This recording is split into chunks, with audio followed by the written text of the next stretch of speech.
Para commando এই নামটা শুনলেই কিন্তু আমরা বুঝতে পারি এই কমান্ডোরা সাধারণ কমান্ডো নয়, বা এই বাহিনীরা সাধারণ কোনো বাহিনী নয়।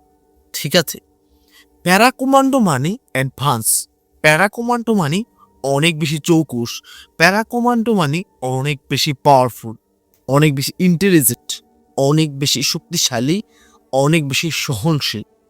কি আপনিও হয়তো এটাই ভাবেন? হ্যাঁ ভিউয়ার্স, আমিও এটাই ভাবি।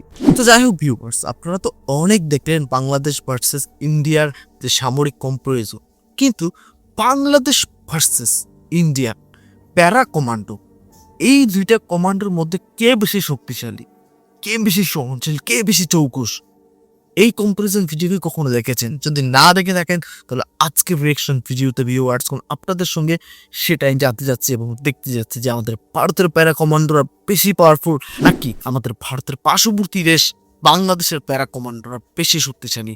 হ্যাঁ ভিউয়ার্স আজকে সেটাই জানবো। ভিউয়ার্স আমি রুবেত আছি আপনাদের সঙ্গে। Welcome to my YouTube channel show with Rubai. Viewers আজকে আমি ডিফেন্স অ্যালার্ট ভিডি ইউটিউব চ্যানেল নিবেদিত খুবই ইন্টারেস্টিং একটা ভিডিওর উপর রিয়েকশন দিতে যাচ্ছি। যে ভিডিওটার উপর রিয়েকশন দিতে যাচ্ছে, ভিডিওটার শিরোনামটা হচ্ছে ভিডি প্যারা কমান্ডো ভার্সেস ইন্ডিয়ান প্যারা এসএফ, কে বেশি শক্তিশালী। হ্যাঁ, কে বেশি শক্তিশালী? চলুন আপনাদের সঙ্গে একসঙ্গে মিলে সম্পূর্ণ ভিডিওটাকে দেখে বিস্তারিতটা জেনে আসি। Let's get started. একজন Bangladeshi fully trained para commando আর একটা ইন্ডিয়ান প্যারা এসএফ, দুজনকে যদি একই জঙ্গলে ছেড়ে দেওয়া হয় কে বেঁচে ফিরবে?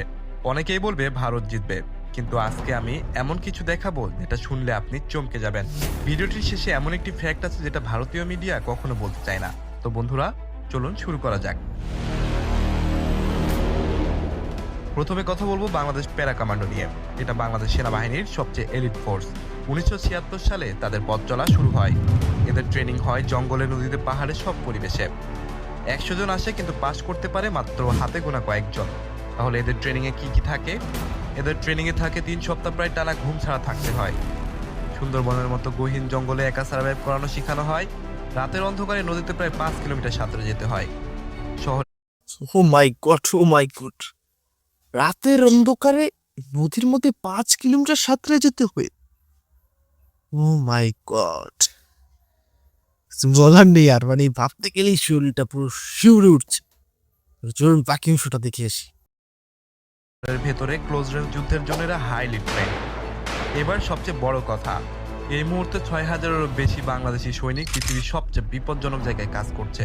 কঙ্গো, মালি, সাউথ সুদান, এগুলো অ্যাক্টিভ যুদ্ধের জায়গা। প্যারা কমান্ডো সেখানে করছে জিম্মি উদ্ধার থেকে শুরু করে হামলার পাল্টা জবাব এবং ভিআইপি সুরক্ষা দেওয়া। সবকিছু হয় লাইভ ব্যাটেলের মাঝে। বাংলাদেশ সেনাবাহিনী ইউএন পিসকিপিংয়ে বিশ্বের সেরা কন্ট্রিবিউটর। এটা শুধু সংখ্যা না, এটা রিয়েল যুদ্ধের অভিজ্ঞতা। এবার কথা বলবো ইন্ডিয়ান প্যারা এসএফ নিয়ে। এদেরকে বলা হয় পার্পল প্যারেস। 1966 সালে তৈরি, নাম শুনলেই মানুষ ভয় পায়। 2016 সালের সার্জিক্যাল স্ট্রাইকে এরাই ছিল মুখ্য। ইউএন পিসকিপিং থেকে শুরু করে কাউন্টার টেররিজম, সব জায়গায় এদের নাম আছে। তাহলে এদের ট্রেনিংয়ে কি কি থাকে? 100 জনের মধ্যে পাস করতে পারে মাত্র 10 থেকে 15 জন। প্যারাশুট জাম্পিং, কমব্যাট ডাইভিং, পাহাড়ের যুদ্ধ সব শেখানো হয়। ডেজার্ট থেকে বরফের পাহাড়, সব জায়গায় এরা হাইলি ট্রেন। ইকুইপমেন্টের দিক থেকে ইন্ডিয়ান প্যারা এসএফ একটু এগিয়ে, কারণ ইন্ডিয়ার ডিফেন্স বাজেট বাংলাদেশের চেয়ে অনেক বেশি। Latest weapon, technology, helicopter support সব আছে তাদের। তবে একটা কথা, ইন্ডিয়ান প্যারা এসএফ এর বেশিরভাগ অপারেশন হয় দেশের ভিতরে। ইন্টারন্যাশনাল ওয়ার জোনে তাদের ডিপ্লয়মেন্ট বাংলাদেশের মতো এতটা নয়। এবার দেখা যাক পার্থক্যটা কোথায়। ট্রেনিংয়ের কঠিনতায় দুইজন প্রায় সমান, কেউই কম না। রিয়েল যুদ্ধের অভিজ্ঞতায় বাংলাদেশ অনেক এগিয়ে, কারণ বেশি ওয়ার জোনে অ্যাক্টিভ বাংলাদেশ। ওয়েপেন্স এবং ইকুইপমেন্টে ইন্ডিয়া এগিয়ে, কারণ তাদের বাজেট অনেক বেশি।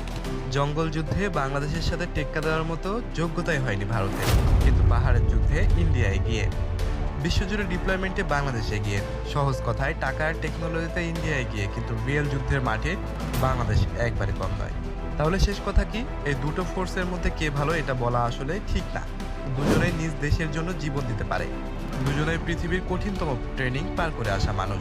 কিন্তু যদি জিজ্ঞেস করা হয় সবচেয়ে আন্ডাররেটেড কে, উত্তরটা একটাই, বাংলাদেশ প্যারা কমান্ডো। কারণ এদের নিয়ে কেউ কথা বলে না, কিন্তু এরা চুপ করে পৃথিবীর সবচেয়ে ভয়ঙ্কর জায়গায় কাজ করে যাচ্ছে। প্রমাণ করে যাচ্ছে বড় বাজেট ছাড়াও বড় অরিয়র হওয়া যায়। এই ভিডিও যদি আপনার চোখ খুলে দেয় তাহলে এখনই চ্যানেলটি সাবস্ক্রাইব করুন এবং নিচে কমেন্ট করুন বিডি কমান্ডো অথবা প্যারা এসএফ। পরের ভিডিওতে দেখা হবে অন্য কোনো আলোচনা নিয়ে। এতক্ষণ ভালো থাকবেন এবং সুস্থ থাকবেন। আল্লাহ হাফেজ। তো ভিউয়ার্স, সম্পূর্ণ ভিডিওটা তো আপনারা দেখতেই পেলেন। আশা করি বিস্তারিত আপনারা সবকিছুই বুঝতে পেরেছেন। দুই দেশের প্যারা কমান্ডোই কিন্তু খুব হার্ড ট্রেনিং শেষ করে ওনারা কিন্তু প্যারা কমান্ডো হয়। দুই দেশের প্যারা কমান্ডোই কিন্তু খুবই স্ট্রং। তবে এই বিষয়টা আপনাকে মানতে হবে, বাংলাদেশের সামরিক বাজেট যেহেতু কম, সেই জায়গা থেকে বাংলাদেশের প্যারা কমান্ডোর কাছে কিন্তু সেরকম ইকুইপমেন্টও কম। ঠিক আছে, তবে এই দিকে আমাদের ভারত এগিয়ে ইকুইপমেন্টের দিক থেকে। অন্যদিকে বাংলাদেশ কিন্তু বড় একটা জায়গায় এগিয়ে আছে।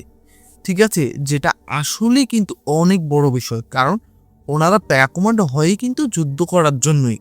তো এই যুদ্ধের ময়দানে এগিয়ে আছে বাংলাদেশ, কারণ বাংলাদেশ শান্তিরক্ষা মিশনে যায় বাইরের দেশে, ইন্টারন্যাশনাল ওয়ার যেখানে হচ্ছে সেখানে বাংলাদেশ সেনাবাহিনী, বাংলাদেশের প্যারা কমান্ডোরা সেখানে সার্ভিস দিচ্ছে।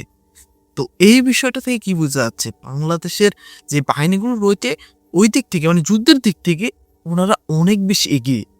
আর আমাদের ভারতের যে দিকটা, আমাদের ভারতের যে বাহিনীগুলো রয়েছে বেশিরভাগ বাহিনীর সঙ্গে যেই যুদ্ধ হয়, যেমন কাশ্মীরে এবং বিভিন্ন যে প্রদেশে, সেখানে কিন্তু নিজ দেশের মধ্যেই হচ্ছে। ইন্টারন্যাশনাল যেই জ্ঞানটা সেটা কিন্তু আর তাদের কাছে আসছে না। এই জায়গাটাতে কিন্তু একটা বিশাল গ্যাপ হয়ে যাচ্ছে। যদি ইন্টারন্যাশনাল যুদ্ধ হয় তাহলে কিন্তু ইকুইপমেন্ট থাকলেও তখন ঠিকঠাক কাউন্টার দেওয়ার যে প্রসেসটা সেটা তা ঠিকঠাক করতে পারবে না। আর বাংলাদেশের যে বাহিনীগুলো রয়েছে, বাংলাদেশের কাছে কম ইকুইপমেন্ট থাকা সত্ত্বেও ওনারা যে কাজগুলো করছে, সত্যি বলতে মানে ওনাদের সুফলের কথা যদি বলতে যাই ভিডিওটা আরো বেশি লং হয়ে যাবে। তা আশা করি বুঝতে পারছেন বাংলাদেশ কোন দিকটাতে এগিয়ে। তো যাই হোক, বর্তমানে কিন্তু আর সম্মুখ যুদ্ধ হয় না, বর্তমানে কিন্তু যুদ্ধ হয় দূরে বসে থেকে মিসাইল মেরে এবং বিভিন্ন যন্ত্রপাতি দ্বারা, যেমন ড্রোন দ্বারা। তো সেই জায়গা থেকে বাংলাদেশের অবশ্যই এখন আপগ্রেড হতে হবে। আপগ্রেড হওয়া ছাড়া আমি বাংলাদেশের সেরকম কোনো পথ দেখতে পাচ্ছি না, কারণ বর্তমানে বিশ্বের যে অবস্থা, আপগ্রেড হওয়া ছাড়া কোনো উপায় নেই। আর এইদিকে আবার বাংলাদেশের সঙ্গে আমাদের ভারতের সম্পর্ক সেরকমভাবে ভালো না বর্তমানে। অন্যদিকে মিয়ানমারের সঙ্গে বাংলাদেশের সম্পর্ক ভালো না। তবে এই ধারণা বিষয়টা কিন্তু বাংলাদেশের মাথায় রাখতে হবে। বাংলাদেশ একটা বিষয়ে যে বিশ্বাস রাখে যে আমরা কখনো ইচ্ছাকৃতভাবে কারো উপর আক্রমণ করব না, এবং আমরা কখনো কারো দেশ দখল করতেও যাব না। তো সেই জায়গা থেকে আমাদের অত শক্তিশালী হওয়ার প্রয়োজন নেই। তবে আমাদের উপর কেউ আক্রমণ করে আমরা সেটা ডিফেন্স করব। তো এই বিষয়টা মাথায় রাখতে হবে। কেউ যদি আক্রমণ করে সেটা ডিফেন্স করার জন্য কিন্তু পর্যাপ্ত একটা ক্ষমতা দরকার, সেটা অবশ্যই রাখতে হবে।